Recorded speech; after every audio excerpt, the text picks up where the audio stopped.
Today is October 28, 2021. This is Physics 37. We are finishing chapter on work. And we go. What we're going to do now? Okay, so what we have done first, what have you done so far? Definition of work. Just to remind you, summary. Right? Refresh your memory. Summary. Definition of work. Two.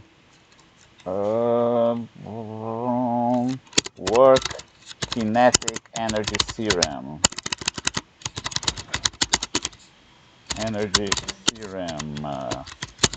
So in the process of deriving the work kinetic energy theorem, I defined definition of kinetic energy. Next, what did you do? Next, we new classification of forces. How do you call it? Conservative force and non-conservative force. Okay, next, what we have next? And non-conservative forces, and and then we define the potential energy, right?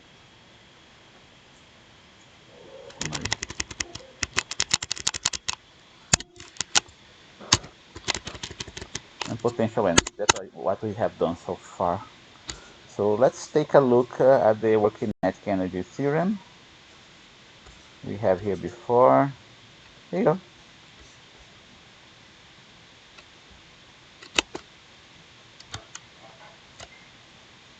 Remember, special class of problems in which the work of the non-conservative force is zero.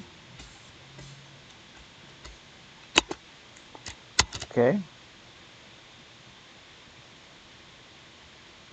So if the work of non-conservative force is zero, then we have this situation in which the mechanical energy is conserved. Okay, and here you go, mechanical energy is conserved.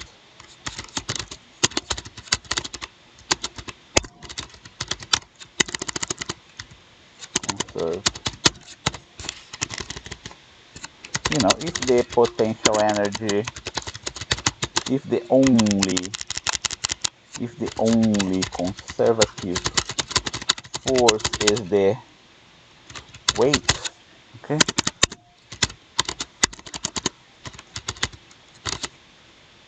Is the only conservative force is the weight. So the above equation can be written as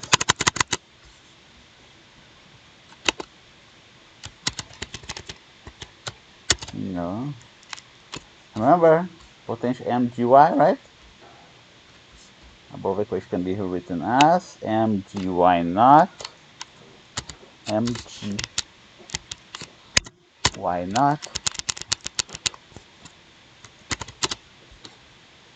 mv naught square.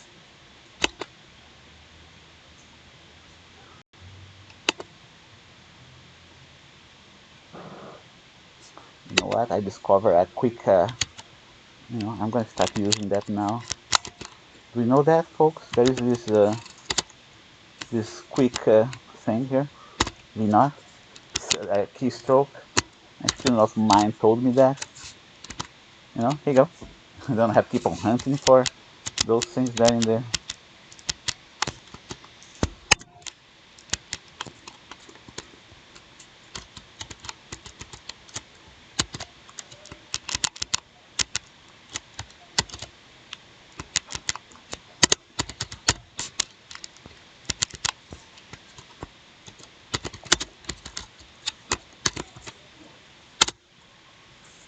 Like like that.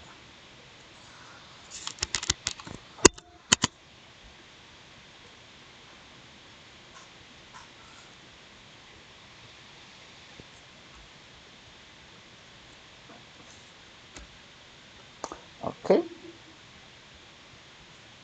so we can apply, there's an example of the rock at the top of the building,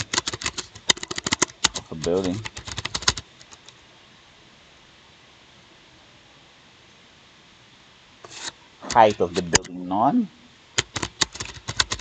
height of the building none, initial velocity none,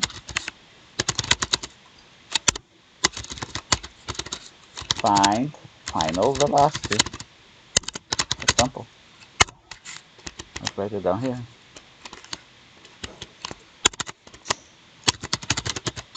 Example. Initial velocity none, 0. Find final velocity.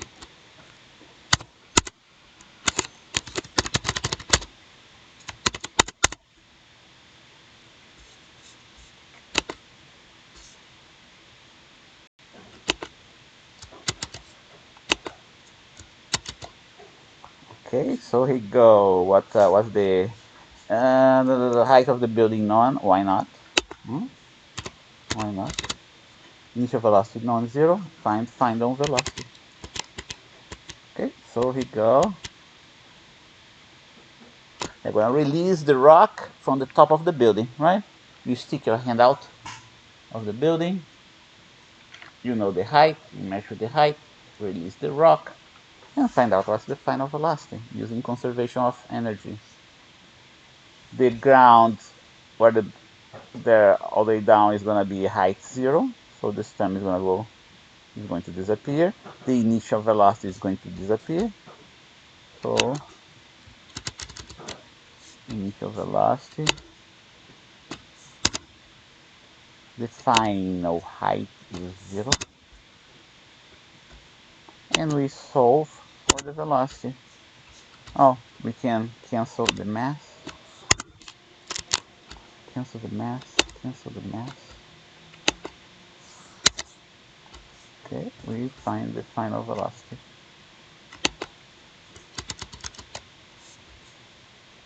And that being equal to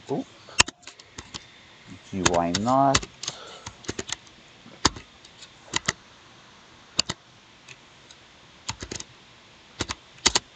okay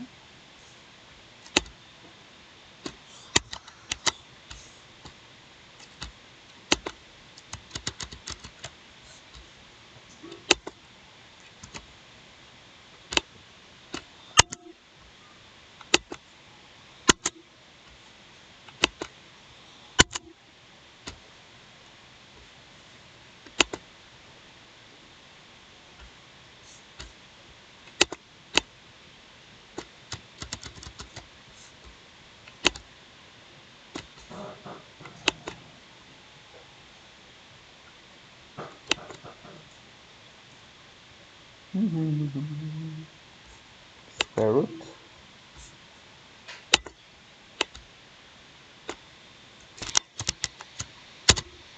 That's the solution, just using the Work Kinetic Energy Theorem, which people call also conservation of energy. Let's do another type of conservative force. Okay, another type of conservative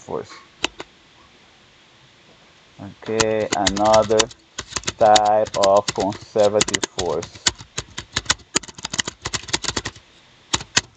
Okay, Hooke's law. Hooke's law.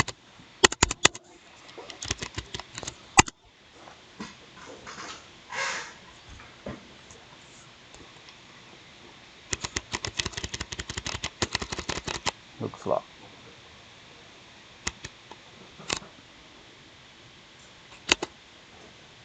Remember Hooke's law? Hooke's law is what? The force of the spring.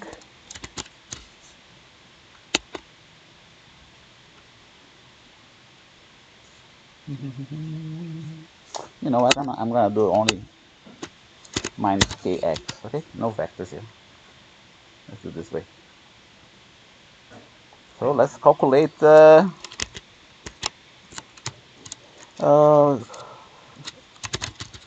let's calculate the potential energy associated with this force. Let's go here.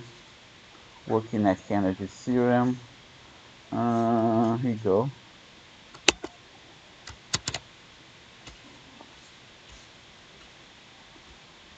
Alright. Not Work Kinetic Energy Theorem, it is the definition of potential energy. That's the definition. The definition of potential energy difference is minus the work done by a conservative force. And we gotta put the kx right in there.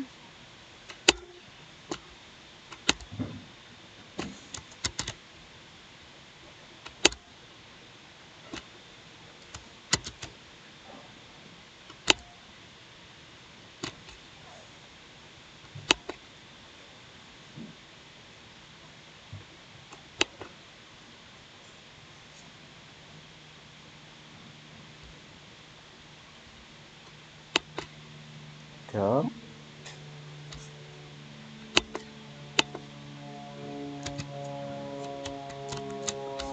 Yeah, put the hat.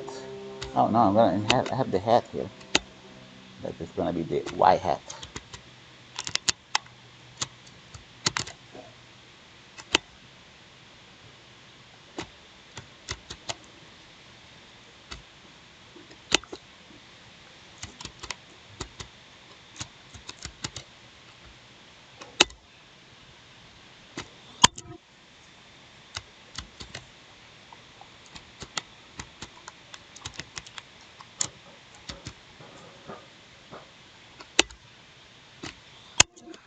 Here you go.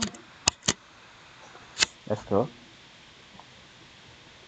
Okay, that's the one. Minus kx x hat.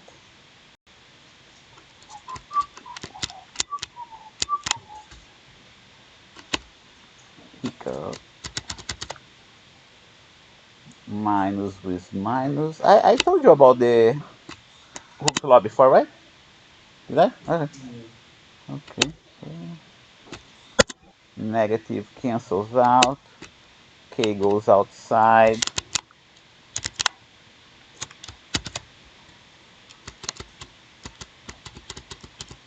We still have the ds there.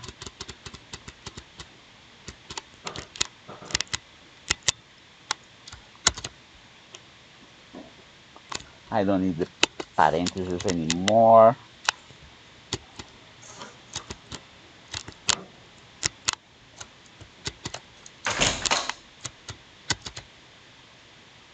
Okay.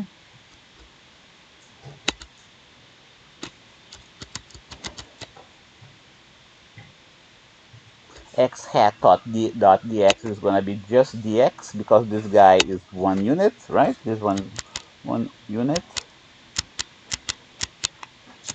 Dx. Did I do anything wrong? No. And now that we changed the integrating variable, we have to change the limits as well. X naught, xf. Remember, I'm going to simplify my notation. Instead of sf, I'm going to put xf. And we're going to put x here.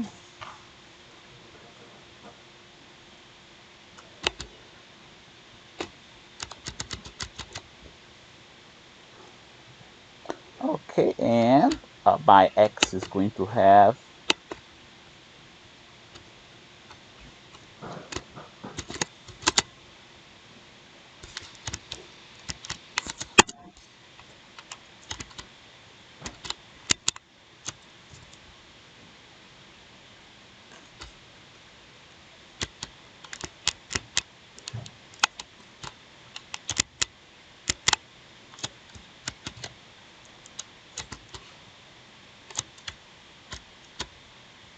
oh, wait a minute. I'm doing something wrong here. Then, oh, that's okay.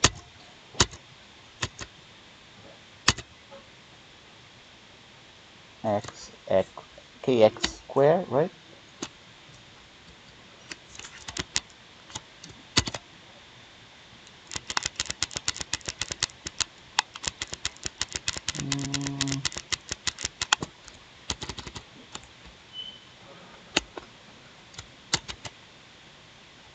Kx squared divided by 2.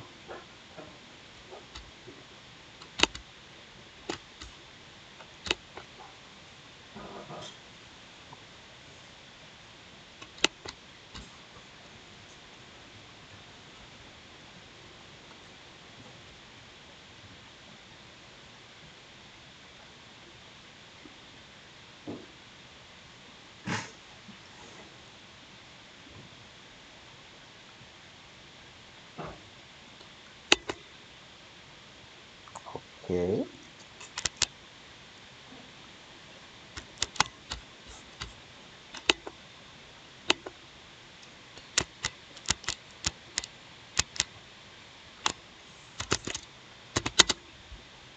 Oh, yeah, good. And then we also have the next one.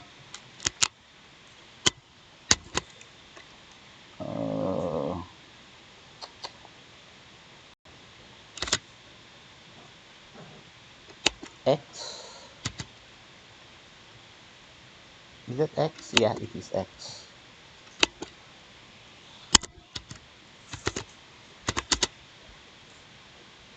Good. Apply it. Okay, 1/2 K.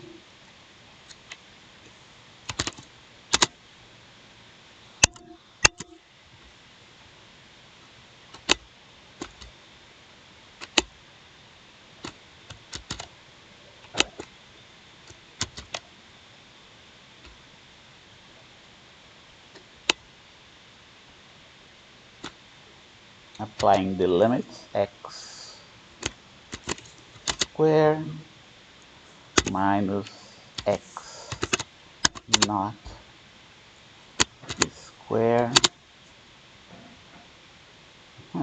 That's the potential energy difference for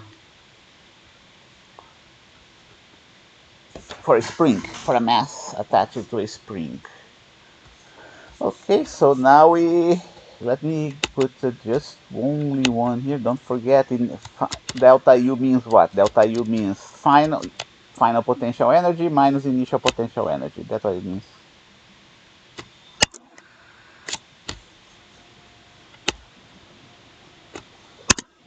Okay. First simplification. Okay, x naught, initial position of the mass, initial position of the mass, you know, wait a minute, how am I going to spell that out? It's better if I, not a simplification, okay, but the potential, let's write it this way, the potential energy of the spring is measured with respect to the position of equilibrium. Measured with respect to the position of equilibrium. So let us set x naught to the position of equilibrium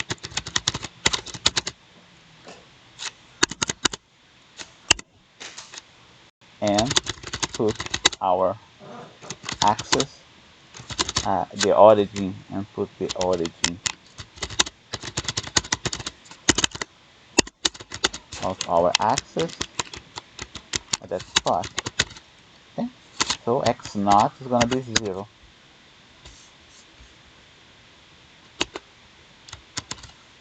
Okay, so we have the simplification.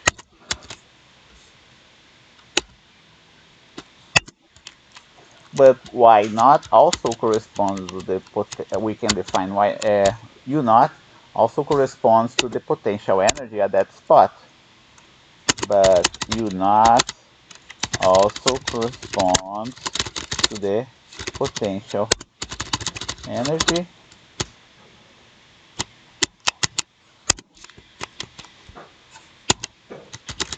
at this position. Since the spring at the equilibrium position is not stretched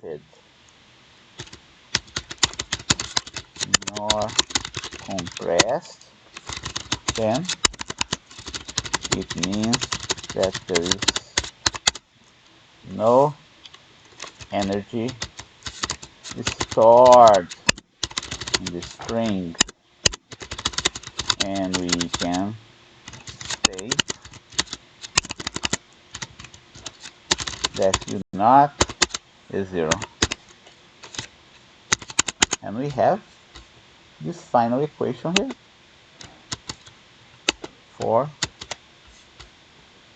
the potential energy of the spring. Can you remember that? Two conservative forces, okay? We're going to see another one before the end of the semester. We're going to see another third conservative force before the end of the semester. Let's do an example just like we did for the weight. Here we go. Example. I'm going to copy and paste this one. And just change slightly.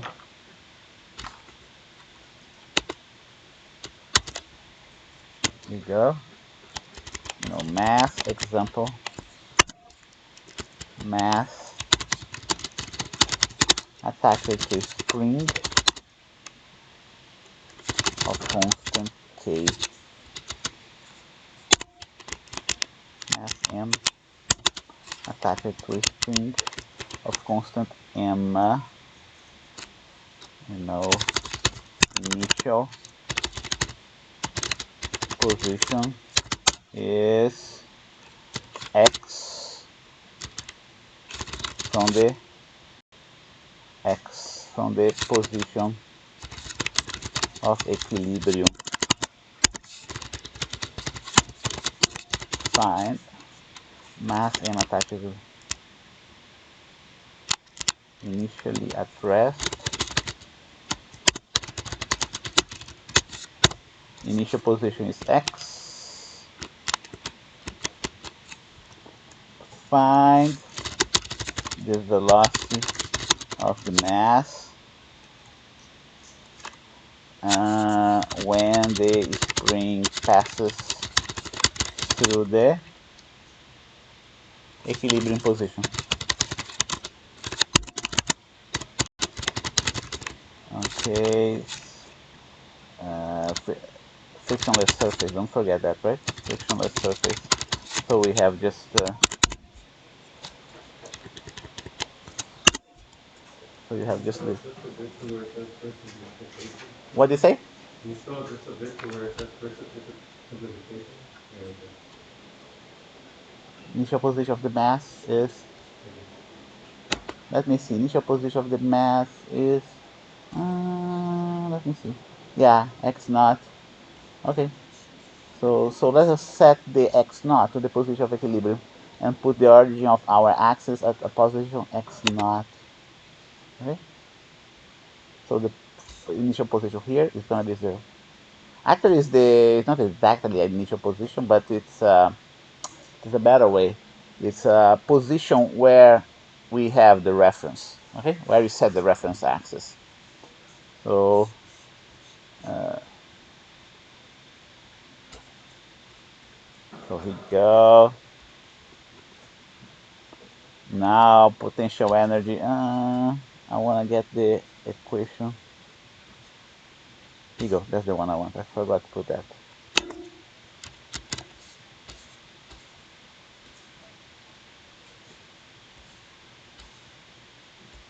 Solution.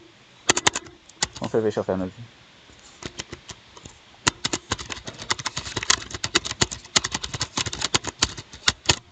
Mechanical energy. Okay. in this case, the initial position is going to be a distance x from the axis, right? I'm going to draw it here for you. I'll draw here in the board. It's not going to be in the notes, but here you go. The situation is like that. Here you go. We have the spring, mass, origin is here, which coincides with the position of the equilibrium. The spring is stretched, right? So I'll call that my position, initial position x naught equal to x. Yeah, that's what I call it. You know what? Let's call it x naught instead. Yeah. Mass and initial position is x naught from the position of equilibrium. Different of zero. Different of zero. Okay, so you don't mix that up with the other one. Not different of zero. From the position of equilibrium. Okay, so here you go. And frictionless surface. At this moment here, this mass has this initial potential energy. Okay. Is initially at rest, right? Initially at rest. V naught is equal to 0. V naught is equal to 0. So we can put that here.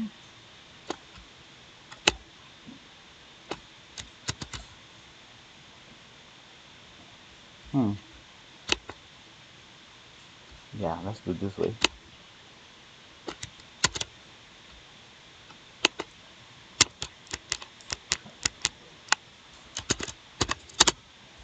Here we go. Right? Initial potential energy plus initial kinetic energy. Final potential energy. I'm going to write that down as half kx squared. Final kinetic energy. Final potential energy, final kinetic energy. Okay. Initial velocity is 0.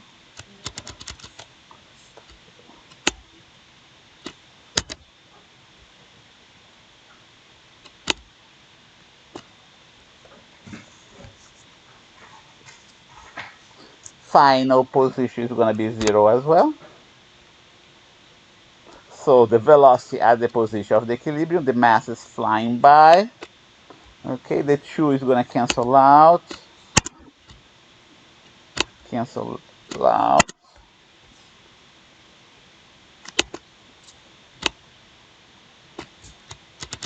So for V,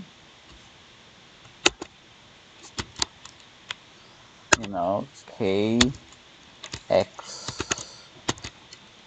naught square. Here you go.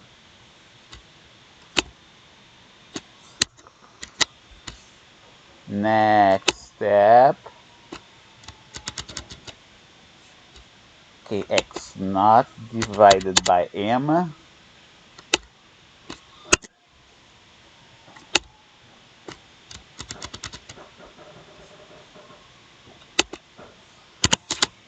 Nope, nothing. Let me see. Nope. Okay, I gotta do it this way. Take the square root. Do the long way. I have to figure out what's the keystroke for the square root. Anybody knows what's the keystroke for the square root? Go V. That's how we find out, okay? The velocity using conservation of energy. Two different examples. What else do we have? Let's take a look at the... Off 2.1. Huh? Off 2.1 is 2 pi, you said? off 2.1. Off? Off ALT off. Oh, really? The square root? Really? Let me see. Where did you find that out? Oh, okay, good. Okay, how is that? Off? Off OFF, right? The ALT, but ALT ALT. Ah, okay. ALT 251. 251 Yeah. altogether. I At the same time, yeah. 251 when I no, no, it's just wait 1 minute. All 251. No, No, but keep alt holding, pressed. right? Okay, I'm holding simultaneously, right? 251. See, nothing. It doesn't happen. Doesn't help. So something else happened here. I don't know why. So this is the Alt key, right? That you're talking about, right? Mm-hmm. Alt ALT. Alt 251. No, doesn't work. Oh, I think I found one that's easier. what? I think I found a way that's easier. If How? you type in 221A 2218. and then press Alt and X at the same time. Alt and X. Oh, but I don't like this square root. I want this square root. I don't like this. Oh, no. We'll find out. We'll find out. I'll find it. Homework. Okay. Homework. I know. I know we can also do an integral there, but the integral that I put that is just like this square root. It's a tiny little integral. You know, that's ridiculous. Mm. Okay, so potential elastic energy, a stable and unstable equilibrium. Let's see. Yep.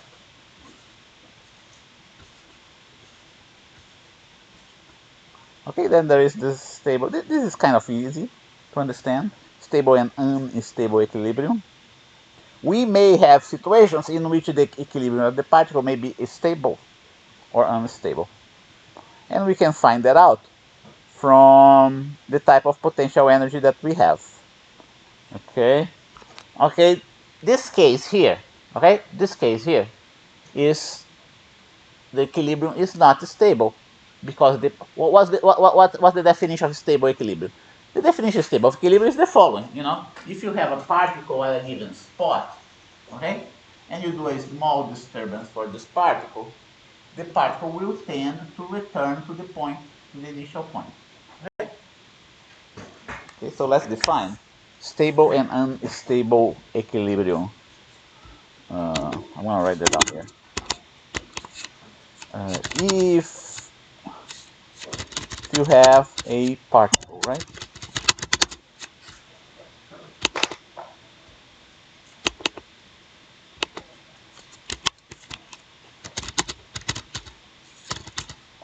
And disturb the particle,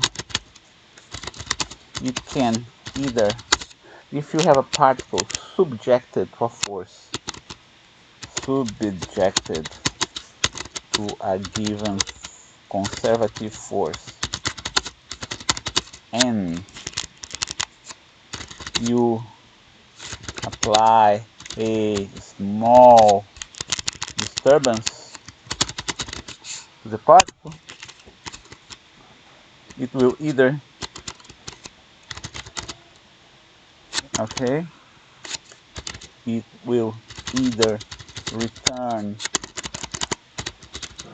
to its original position, in this case, okay, and it return to its original position, comma,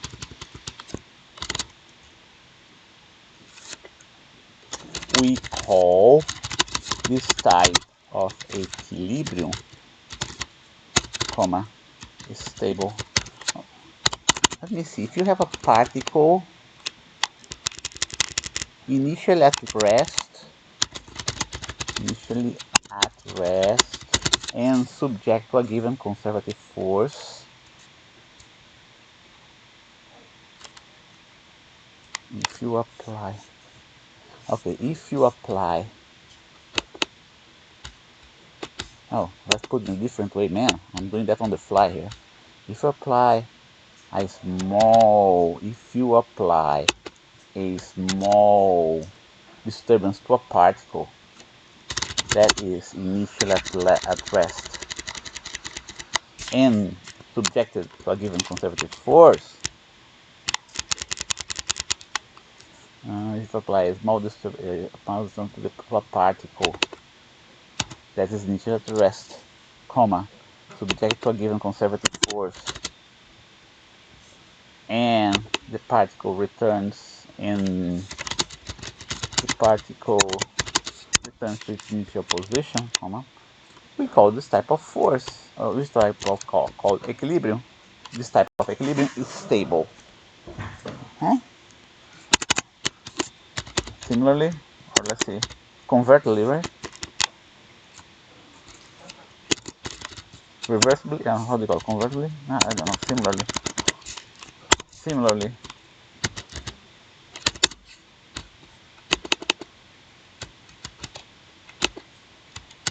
if you apply a small disturbance to a particle that is initially at rest, subject to a given conservative force, and the particle moves away from its original position, we call this type of equilibrium unstable. I'm going to give you an example.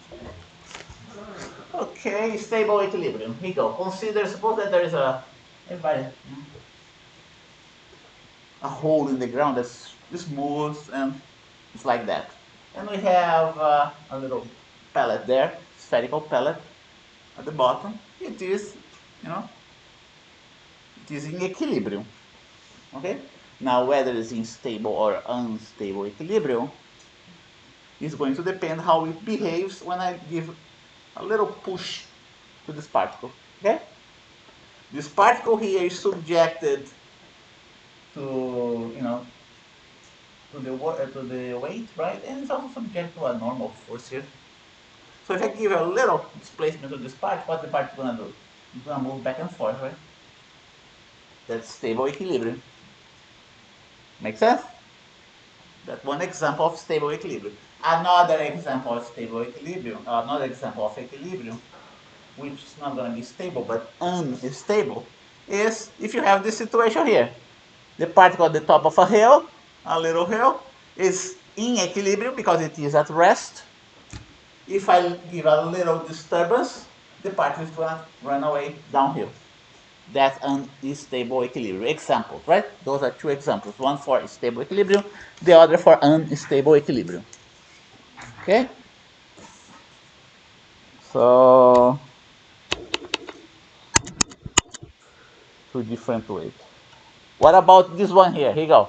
This particle is subjected to a conservative force, right? I just take out my hand from the particle. Is it stable or unstable equilibrium? Unstable. It doesn't go back, right? It doesn't go back to the initial position. Attached to a spring, see, it's subjected to a conservative force, right? Unstable equilibrium.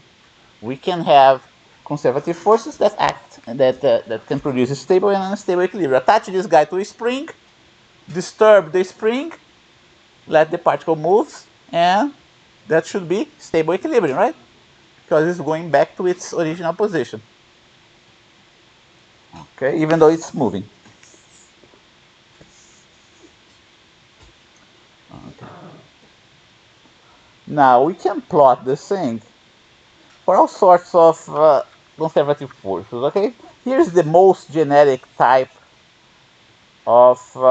We can visualize this type of equilibrium. Here, we can visualize these two types of equilibrium if we plot the potential energy of a particle against its position. Okay. Suppose I can come up with a force that has this type of potential energy. Suppose. Okay? There are forces like that out there. Okay? And I go ahead and release my particle from this spot here. Initial velocity is 0. So because initial velocity is 0, mechanical energy is going to coincide with the initial potential energy, right? And assuming that there is no friction whatsoever, there is no conservative forces involved, only conservative forces involved, what's going to happen to this particle? This particle is going to have enough potential energy to move past this position here and overshoot it. Because it has enough energy, because the initial potential energy here is higher than potential energy here, what's going to happen to this particle? It's going to overshoot this position and it's going to move away. Okay? So it doesn't have a, you cannot have a equilibrium for this particle with this much of energy. However, if I release this particle from an initial position somewhere around here that has a potential energy lower than this peak potential energy, what's going to happen to this particle? It's going to keep oscillating back and forth here. Do you picture that? Okay. Why is that? It just comes from the definition of the relationship between the force and the potential energy. Conservative force, right, is minus du dx. I release this particle from this position. The slope is negative. The force is going to be positive. It's going to propel the particle to the right. But the particle is going to go only so far because it has only potential energy, this much potential energy. So the particle is going to go down, climb up this graph of potential energy, and stop again here. At this position, what's going to happen? The slope is positive, and the force has to be negative. Make sense? And this particle is going to be oscillating back and forth. And the force is going to change directions. It depends not only on the force, but it also depends on the initial energy. Remember that I told you if I release the particle from here instead, the particle is going to go down the hill in this potential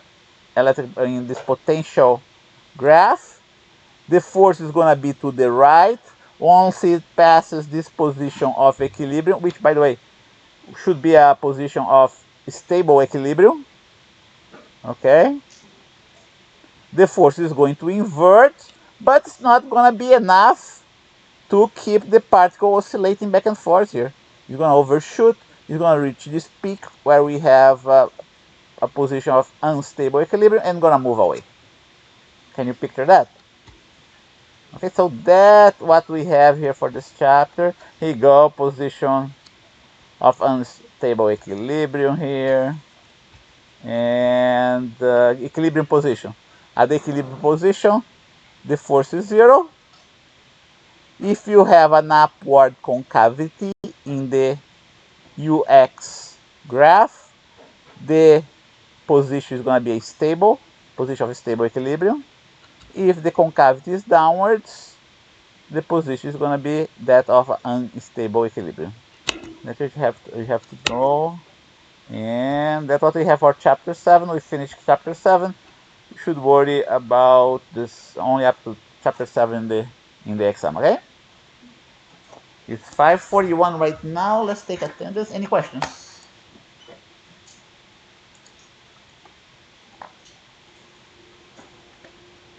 Excel.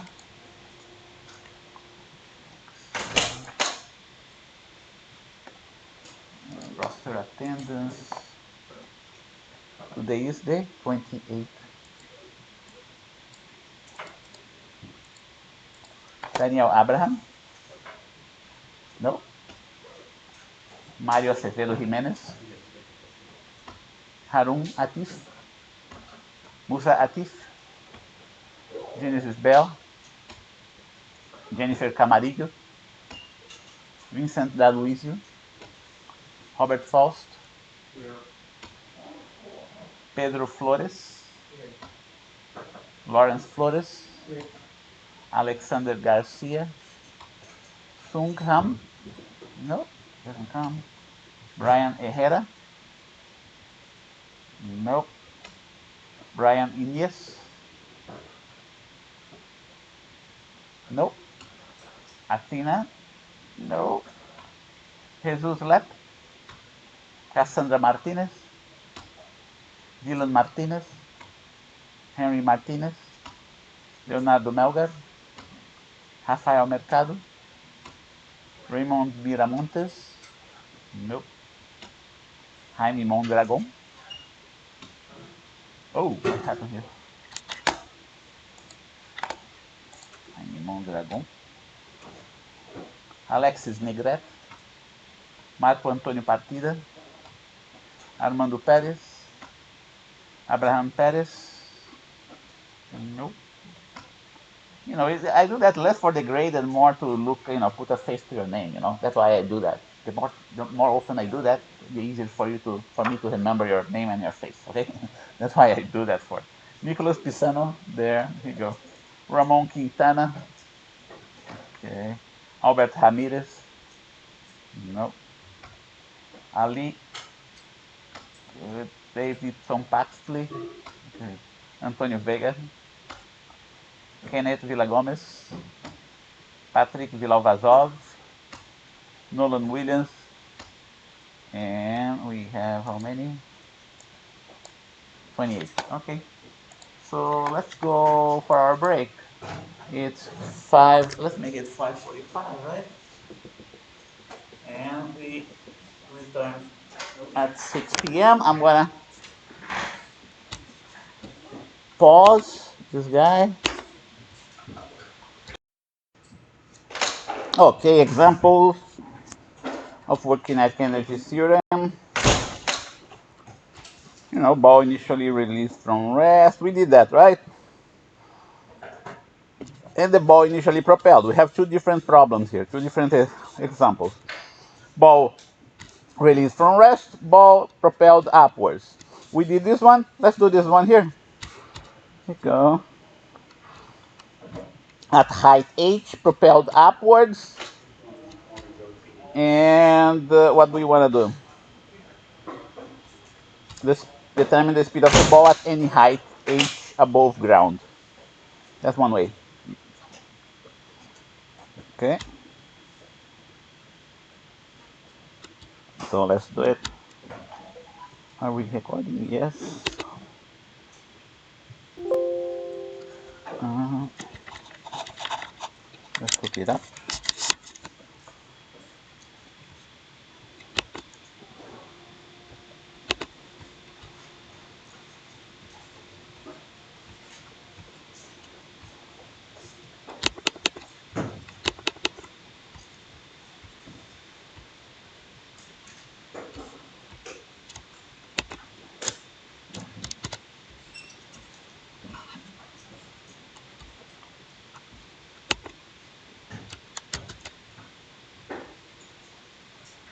Okay, right at the top of the building is propelled. It doesn't matter if it's propelled upwards or downwards, okay? With a an initial velocity not either upwards or downwards, doesn't matter, either upwards or downwards.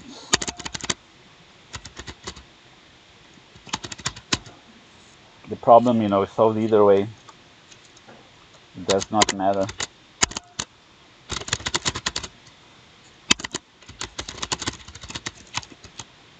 Um, Determine velocity of the ball at any height y. I'll rock at the top of a building. Here you go. Height y naught. Height y naught. Velocity naught. Determine velocity ball at any height y. So we already have part of the solution. Okay, so now we're going to keep the initial velocity here. And we want to determine this velocity here at any height y. At any height y. Okay, everything is in there, right? It's just going to be a little bit more complicated because we're not gonna have zero values. This guy is gonna go to the other side, but wait a minute, the first thing we can do is to eliminate the m. M, M.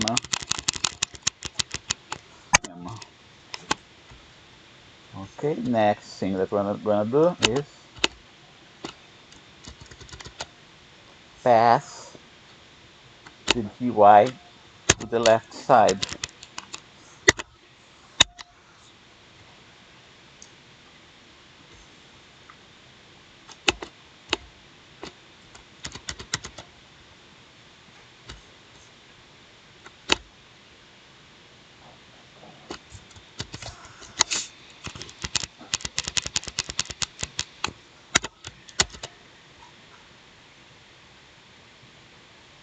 Okay, so next,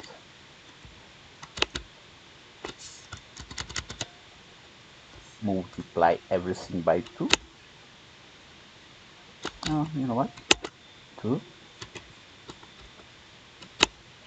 2, and 2.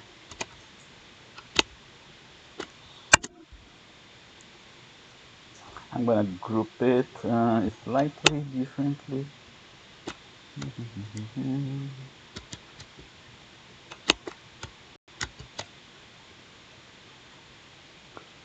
Okay, I like that. And I'm gonna simplify as well. Pg y minus y naught minus y.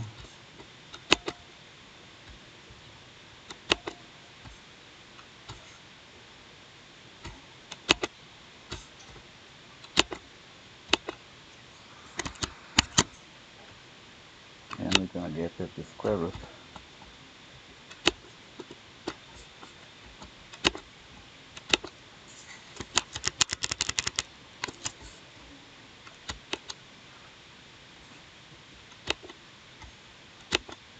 Go v.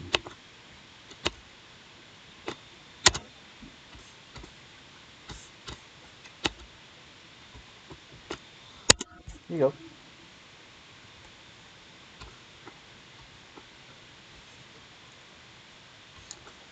Okay, so that's one solution. Let's look at another one. That's another example. Let's see if this one is. Well, let's do one more thing. Show above equation reduces to the previous example. Show above equation reduces to the result of the previous one,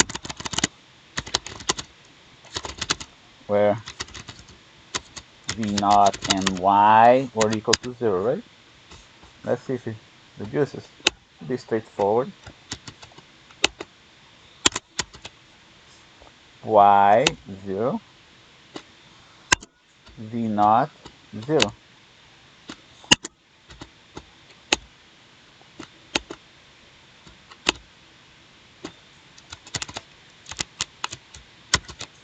Okay, so let's see if it is the same or not.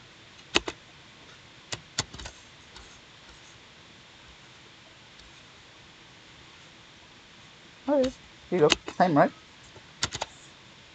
Yep, exactly the same as before. Let's look at another example.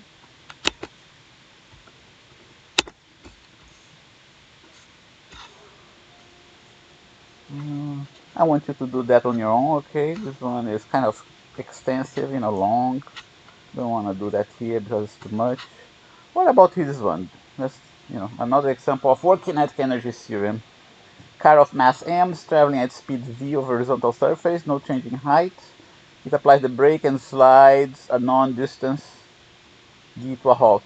If the car's initial speed were 2v instead, what would have been the new stopping distance?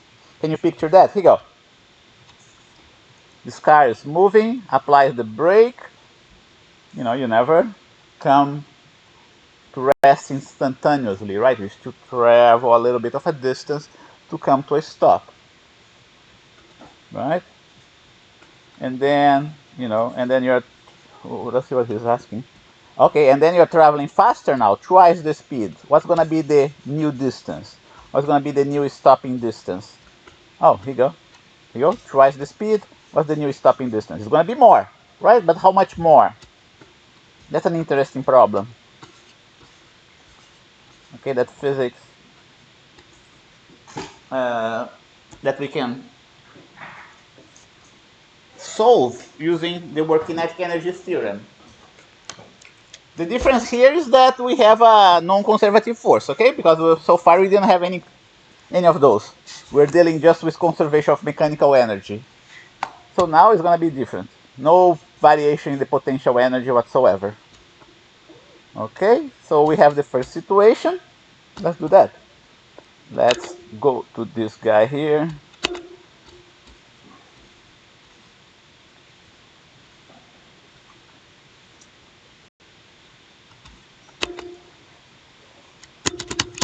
Car moving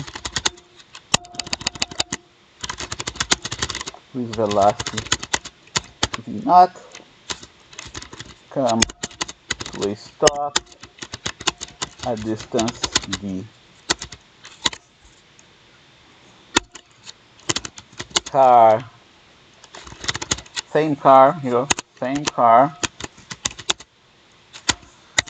moving with twice the velocity. What is the new stopping distance?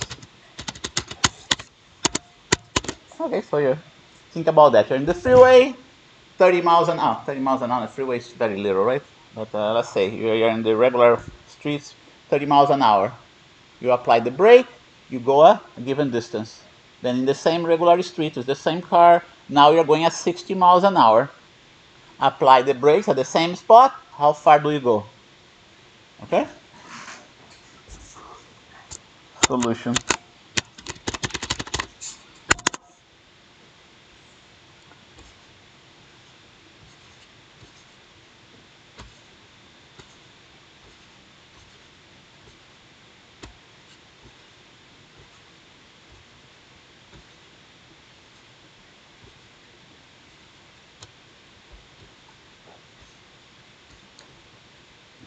This one here, right? Here you go. Gotta use this one here.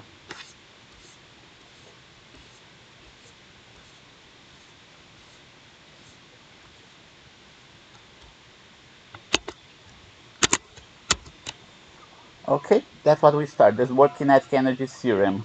What you have right here on the left side is the work of the net force, right? Is the work of the net force. Here's the work of the non-conservative force. Here is minus the work of the conservative force. Okay, I can even write it differently, right? And on the right side is the difference in kinetic energy.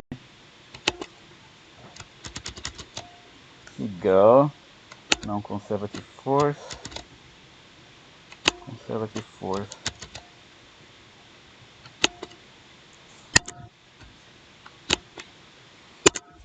Here you go. Like that. The car didn't change heights, right? So what happens to the potential energy? What happens to the potential energy? Potential energy here when it's moving is 1, right? What about potential energy here when it's coming to a stop? Is another or is the same? The same, right? Same height. Okay, so, okay, car did not change height. Car did not change heights. Here you go.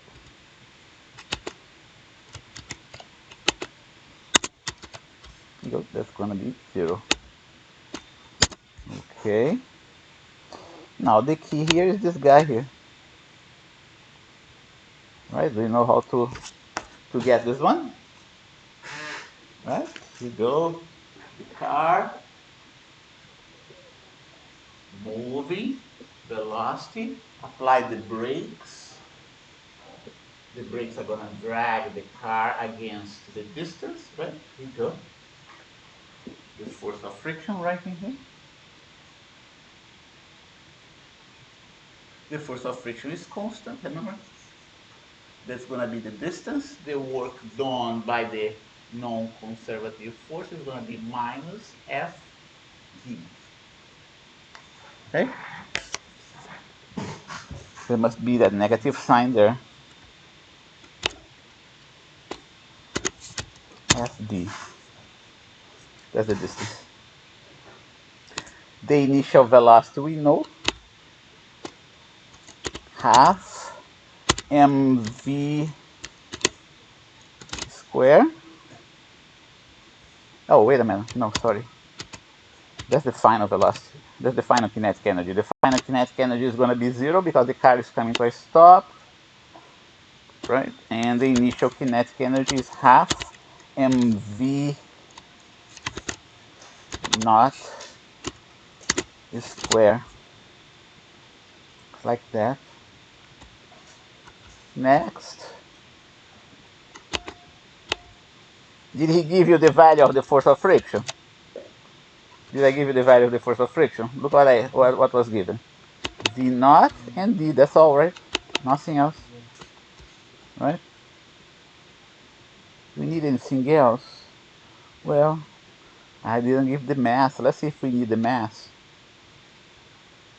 Let's see if we need the mass. But we definitely we do not know F, but we can get F in terms of the mass and the V naught, right? Let's see if we need the mass or not. Here we go. That and that. Negative with negative, what happens? Cancel out, right? Force. That's gonna be 2D.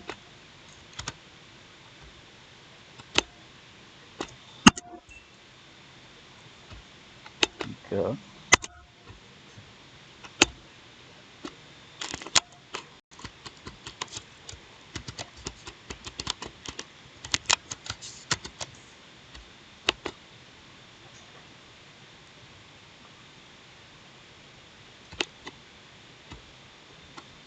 Okay, now that's the first situation, right? Initial velocity v naught. You know. Change. Okay. Solution.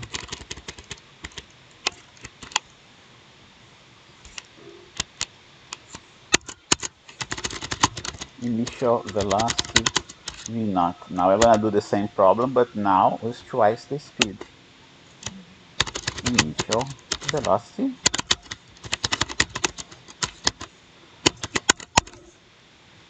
So how do we do?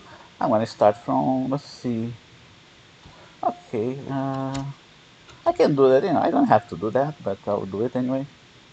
Here we go. I will repeat the same thing but with a different velocity.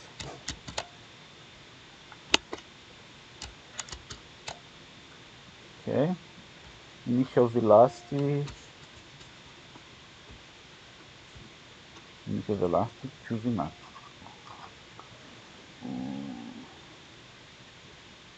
Okay, initial velocity 2v naught. This guy here is going to be 2v naught.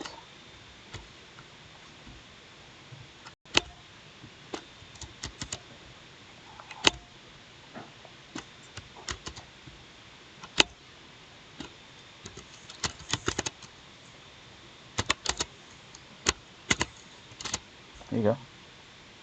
Oh, no. Wait a minute. Let's do it again. I made a mistake here. What was the mistake?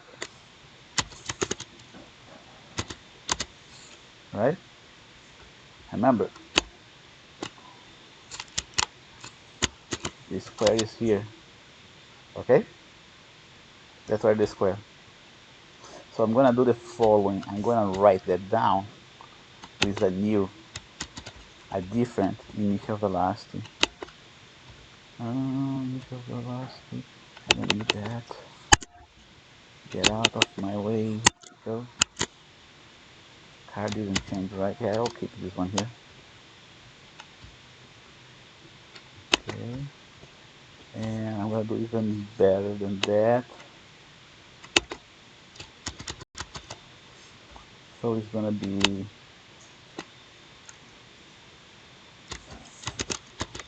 V0 prime square. I'm gonna put a prime here just to ensure that you know this is a different velocity, okay? Prime. Alright? That's how you do it. So this one here goes below.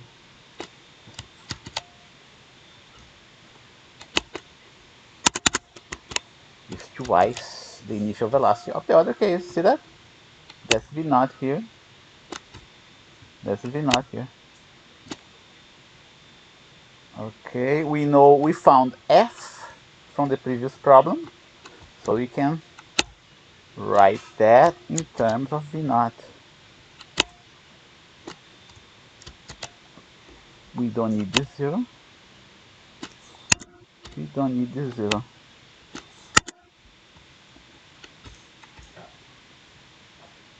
In the next step, we cancel the negative signs. Cancel the negative signs. We cancel the 2 and we cancel the d, right? We go.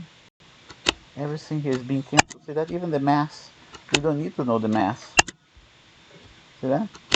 It doesn't depend on the mass. Whether it's a truck or a little car. We go. And now, hey, wait a minute. Oh, wait a minute. I made a mistake here. Okay, we're going to have a new distance, right? We're going to have a new distance. So you got to put d prime here. Okay, so here you go. D prime. Here you go. The d doesn't cancel.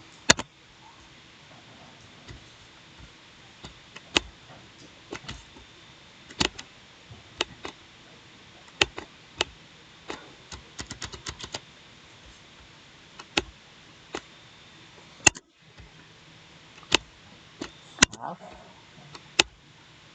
half, negative, half, negative. Okay. Next.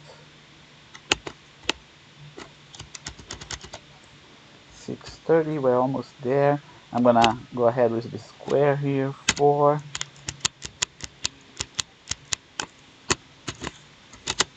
we go.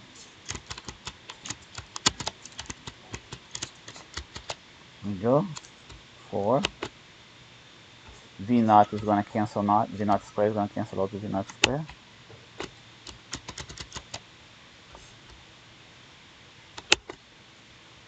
Here we go. D is gonna go to the other side. I'll cancel it. And look at the distance. Just by doubling the speed, what happens to the stopping distance? Huh? What happens to the stopping distance if you double the speed? The new stopping distance is what? 4 times 4 times. Okay? Triple the speed is going to be 9 times. Okay? Quadruple, 16 times. You understand why it's important to keep the speed limit? No, right? It's not the double. It's the double the speed, but it's not the double the stopping distance. It's the square of the double, the square of the triple, the square of the fourth power of the fourth, right? And so on. Do you know that? It's a pretty good estimate. Remember, this is still an estimate, right? There are other things that we're not taking into account, but it's still a pretty good estimate. I would say using a first order in your Taylor expansion series. There is a little bit more in there, but you don't have to know about that now because you don't need to know the other terms, okay? The people who needs to know the other terms are the professionals that are racing cars, okay? Those are the engineers that need to know the second order, the third order term, right? If you're a Formula One race car driver, you have to know this what I exposed to you, and you have to know what else, something else too, because there are other effects that we're not taking into account here. But the correction of second order maybe is going to be 5%. 5% for us is nothing, but for a professional car driver that's racing his other competitors, make a huge difference, right? Okay, just like Lewis Hamilton. Do you watch Formula One? Just like Lewis Hamilton fighting Verstappen this past weekend. Oh, in Austin. The last race was in Austin here. Did you watch that? It was really cool. I like it. You know? So they have to know the 5% thing that we are not exposing to you. Lewis Hamilton was right in the back of the Verstappen, but he lost. He lost the race. Verstappen won in Austin. Okay? Almost passed Verstappen, but didn't. So he has to know the second order correction that I'm not showing to you. Okay, so to first order approximation, just think about that, right? Let's see if we have anything else. We have another interesting problem. We have time for another, yeah, 15 more minutes. Yeah, 4 times a crate. Okay, let's do this one too. Yeah, inclined planes. I believe that's that. Okay. You know what? Do this one at home. I want to go to power because it's important. You know, look at this one at home. There is one more important concept, and that's the last thing that we have in this chapter. And we're going to have chapter 8, okay? Chapter 8 in the exam. Remember, don't forget, Higo. We were able to cover everything. 5 through 8.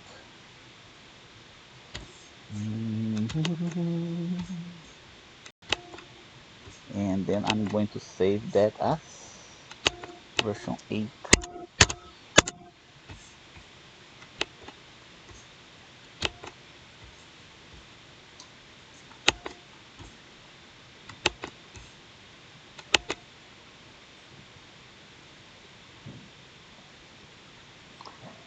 Save. I try to upload that there. Yeah, that's the one. If you're doing a lab today, it's going to be uniform circular motion.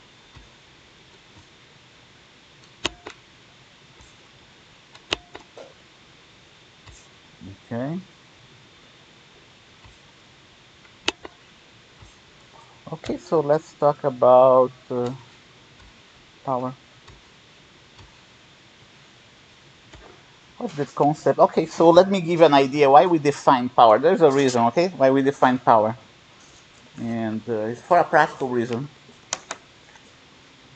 Here you go. I have a machine that's capable of lifting this thing a given height, okay?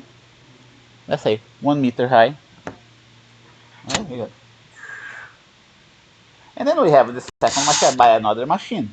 I go there. I'm in the market. I want to buy a crane that can raise, heavy stuff a given distance. One is more expensive than the other. But let's say the more expensive crane, the first one, the cheaper one, raise the load like that in, let's say, in 2 seconds. The more expensive one is capable of raising the same load, the same height, do the same amount of work in a small amount of time. Okay, the work that machine one did was equal to the work that the second machine did, right? The work that the first machine did was the same work that the second machine did. But how do you differentiate the fact that one machine did the work faster than the other? Okay, how? Okay, you differentiate that by defining the power of the machine. Make sense? Okay, that's how you differentiate. And how power is defined is the amount of work per unit of time. Okay? By the same token, the velocity is delta S over delta T. Power is delta W over delta T. Okay? Simple enough? That's the simple idea that you have to keep in mind. In differential terms, it becomes like that. In differential terms, dw dt, remember dw is f dot dr, right? When we do all the mass, f dot dr dt is v.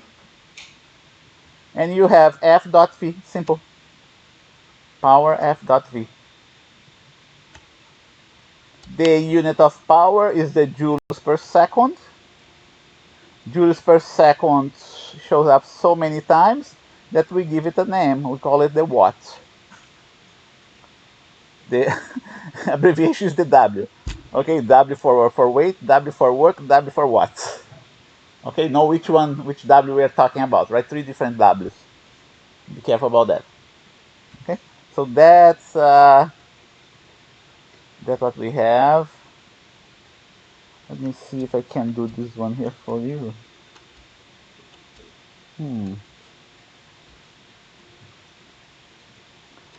Yeah, that's one example. What's the power done by the force of gravity after terminal speed is reached? I didn't do the example of terminal speed, so I want to skip this example, but that's the only one we have here. Yeah, okay, yeah, we can do that. We can do that. What you have to know, I didn't do this problem. It's an interesting problem. It's the problem of the skydiver, okay? When you jump from an airplane, you start falling, right? But then initially, what happens initially? Initially, you are accelerating according to the acceleration of gravity. Can you picture that? I'm gonna make a drawing here. Here you go. You jump from here. Initial velocity is 0. Here you go. I like to illustrate that the guy is jumping from a balloon, not from an airplane, a tethered balloon. So the balloon is at rest, so it's easier for you to understand. Okay, and initially, you have mg. You have mg all the time, of course. And because the initial velocity is 0, there is no frictional force. There is no drag. We call drag. But everybody knows that the faster you go in your car in the freeway, the more pressure from the air you feel, right? Have you done that? Stick your hand out of the window of your car at 60 miles an hour and do the same at 30 miles an hour, right? And you can even start playing games like, I learned that if I make my hand in this position like that, I start to feel a lift, just like a wing, a wing, a wing, an aircraft wing, right? That's the airfoil of an aircraft wing. Isn't that cool? I feel that the hand starts. But we're talking about air drag, okay? We're talking about air drag. So the same thing happens to this guy, okay? As the speed picks up, v1 greater than 0, right? The air drag is a function of the velocity, is proportional to v squared.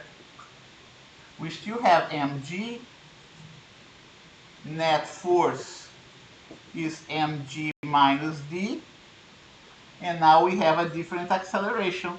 Here the acceleration was g. Here the acceleration is less than g.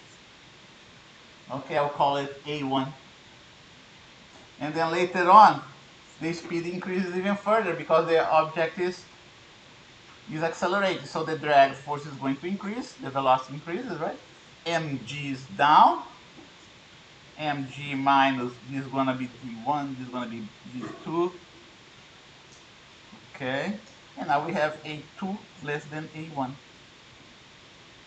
Eventually it comes to a point that the speed is so high that the drag force equals the mg. It is at this moment that the net force is equal to 0 and the velocity is constant. That's what we call the terminal speed. Okay, that's what we call the terminal speed. The guy didn't open his chute.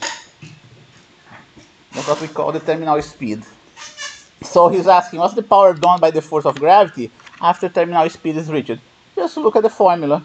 You know, skydiver of mass g, terminal speed is v, right? The force, the power of the weight is going to be mg times v, the terminal speed. Okay, so here we go. Mg times v. They're in the same direction, so you can simplify. The next question, what's going to be the power done by the resistive force after terminal speed is reached? So resistive force is upwards, minus mg. We reach the terminal speed, resistive force is equal to the weight. So, but now is against the velocity vector. So it's going to be, the power is going to be minus mg v terminal. Okay, and what else? The last question is, what's the power done by the net force? Okay, the net force is going to be mg minus the drag, which is also mg. Net force is going to be 0. The guy is moving with constant velocity, so the power by the net force is going to be 0. Okay? So that's what we have. 6:38 right now. We finished. And do you have any questions? Okay, we're clear. We're clear. We're gonna have all the way up to chapter 8. This chapter 8 is very short. It's just examples. I'm going to upload the new syllabus, so there is documentation there to verify. Print it back. Make sure you folks tell the other students. Okay. You're saying that the exam will include chapter 8, right? Yeah, exam includes chapter 8. Okay, it's here in the recording. Download. Where's the Google Drive? Oh, here.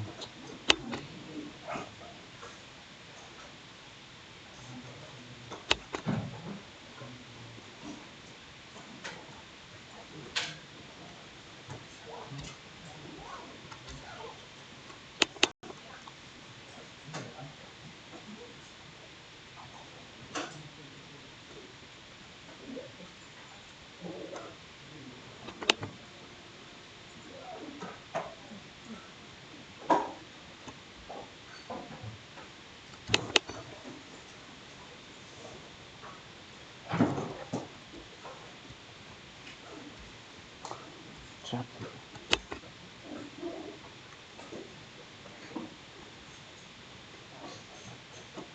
Okay, there.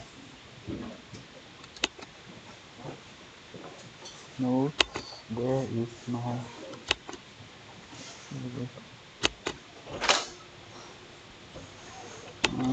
Where is this guy?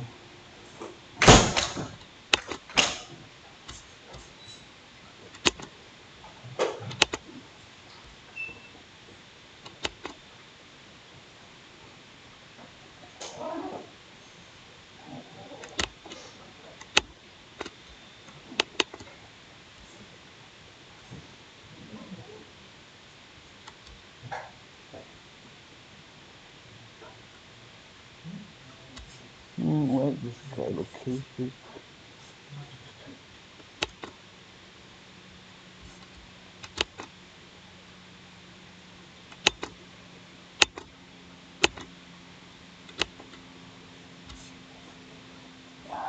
Where is that document? Must be here.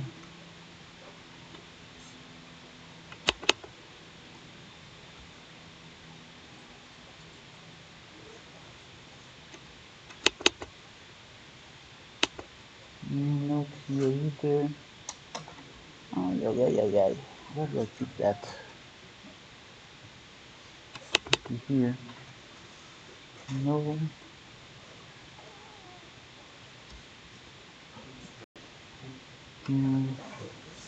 Let's search for it.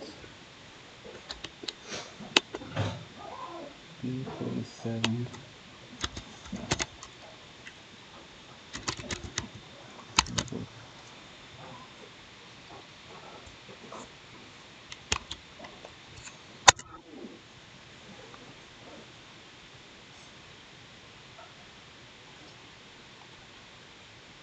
No, that's what I want. Yeah.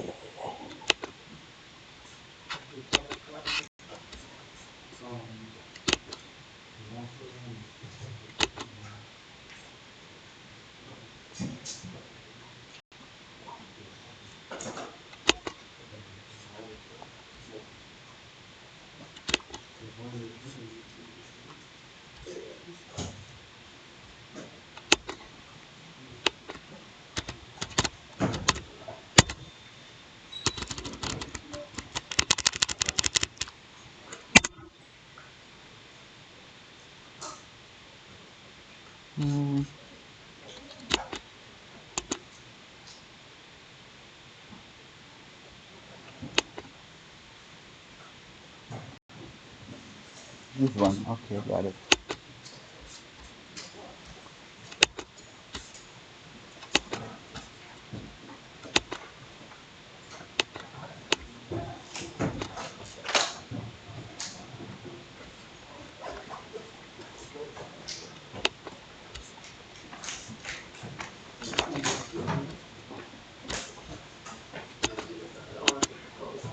Okay,